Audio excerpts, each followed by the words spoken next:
अस्सलाम वालेकुम dear viewers. Since and for ये दोनों हमारे पास प्रीपोजिशंस है और अक्सर औकात आप लोग कंफ्यूज होते हैं कि सिंस को हमने कहाँ पर यूज़ करना है और फॉर को हमने कहाँ पर यूज़ करना है। सिंस को हम यूज़ करते हैं एग्जैक्ट टाइम के लिए। एग्जैक्ट टाइम का मतलब ये है कि जब हमें ये पता हो कि ये काम किस टाइम शुरू हुआ है। फॉर एग्जाम्पल मैं कहता हूं कि I have been taking class since 11 o'clock, since 11 o'clock। अब आप देख सकते हैं कि यहां पर मैंने एग्जैक्ट टाइम को मेंशन किया हुआ है कि ये काम हमारे पास किस टाइम शुरू हुआ है। तो जब हम एग्जैक्ट टाइम को मेंशन करते हैं तो हम उसके लिए सिंस लगाते हैं, और जब हम एग्जैक्ट टाइम को मेंशन नहीं करते हैं बल्कि ये काम जितना दौरानिया उसने कवर किया है या जितना टाइम उसने कवर किया है उसको हम यूज करते हैं, तो फिर हम उसके लिए यूज करते हैं फॉर। तो मैं कहता हूं कि I have been taking class for 2 hours। अब अगर आप सेंटेंस नंबर 1 को देखते हैं तो यहां पर मैंने एग्जैक्ट टाइम दिया हुआ है कि ये काम किस टाइम शुरू हुआ है, जबकि दूसरे में मैंने एग्जैक्ट टाइम को नहीं दिया हुआ है बल्कि मैं ये कह रहा हूं कि ये काम मैंने कितने टाइम तक किया है। तो यहां पर मैं 11 बजे से क्लास ले रहा हूं जबकि यहां पर मैं 2 घंटे से क्लास ले रहा हूं। अब ये 2 घंटे किस टाइम स्टार्ट हुए हैं तो हमने उसके बारे में बात नहीं की है। So when we are mentioning the starting point या we are mentioning the name of time और we are mentioning the point of time, for that we have to use since.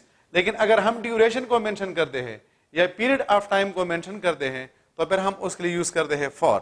For example मैं कहता हूं कि I like, या मैं कहता हूं कि I have been playing football since my childhood,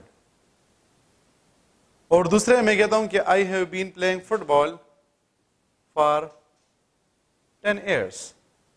पहले सेंटेंस में हमने ये मेंशन किया है कि ये काम कब हमने स्टार्ट किया है और हमने उसका जो एग्जैक्ट ड्यूरेशन है या एग्जैक्ट टाइम है उसको मेंशन किया है, जबकि दूसरे में हमने इसके एग्जैक्ट ड्यूरेशन को मेंशन नहीं किया है कि ये काम कब स्टार्ट हुआ है, बल्कि हम सिर्फ और सिर्फ ये कह रहे हैं कि ये काम हमने कितने टाइम तक किया है।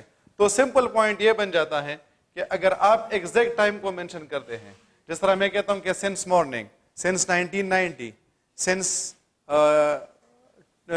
मैं कहता हूं कि माई क्लास 10th, तो उसमें आप देख सकते हैं कि हम एग्जैक्ट टाइम को मेंशन कर रहे हैं, जबकि यहां पर हम क्या कर रहे हैं, यहां पर फॉर में हम एग्जैक्ट टाइम को मेंशन नहीं करते बल्कि हम उसमें जो ड्यूरेशन है, जितना टाइम या पीरियड हमने कवर किया है, हम उसकी बात कर रहे हैं।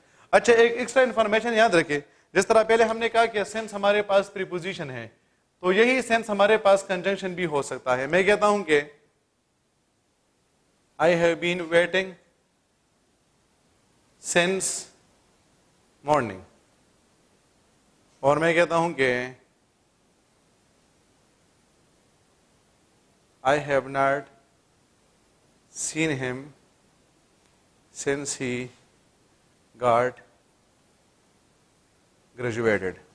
अब यहां पर ये जो सिंस है ये हमारे पास प्रीपोजिशन है और ये जो हमारे पास सिंस है ये हमारे पास कंजंक्शन है। आपको किस तरह पता चलेगा? तो जब सिंस के बाद टाइम आ जाए, टाइम, तो फिर इसका मतलब ये है कि सिंस हमारे पास प्रीपोजिशन है। और अगर हमारे पास, आप इस तरह कंसिडर कर लें कि ये सेंटेंस के मिडिल में सिंस आ जाए तो फिर ये आपके पास कंजंक्शन होगा। तो वैसे सिंस का यहां पर मतलब होता है स्टार्ट ऑफ टाइम। मैं कहता हूं कि आई हैवंट सीन हिम, मैंने उसको नहीं देखा है। कब से हम शुरू करें? जब से उसने जो है वो अपने ग्रेजुएशन को कंप्लीट किया हुआ है। तो उससे ग्रेजुएशन के कंप्लीट करने से आप शुरू करें, उस वक्त से लेकर अभी तक मैंने उसको नहीं देखा है। तो पॉइंट ये है कि ये सेंस आपके पास एज ए प्रीपोजिशन भी आता है और ये आपके पास एज ए कंजंक्शन भी आता है।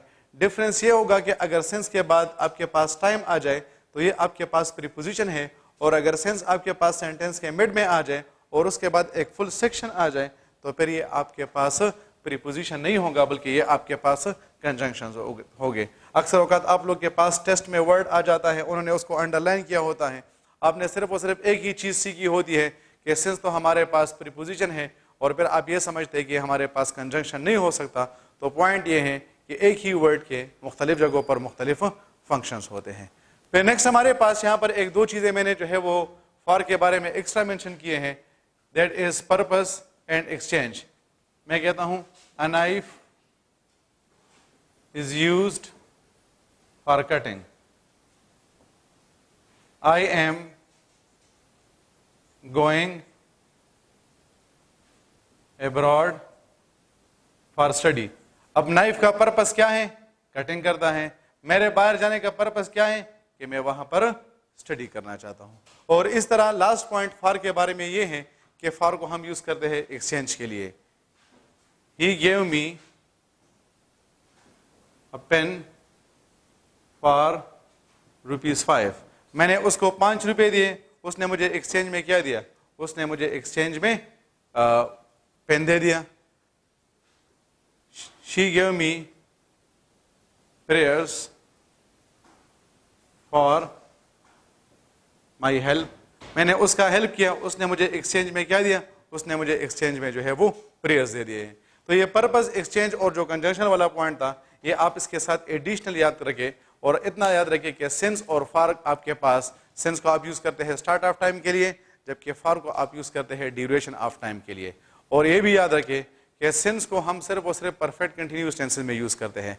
प्रेजेंट परफेक्ट में हैज बीन, हैव बीन आता है, और इस तरह पास्ट परफेक्ट में हैड बीन आता है, जबकि फ्यूचर परफेक्ट में आपके पास विल हैव बीन और शैल हैव बीन आता है।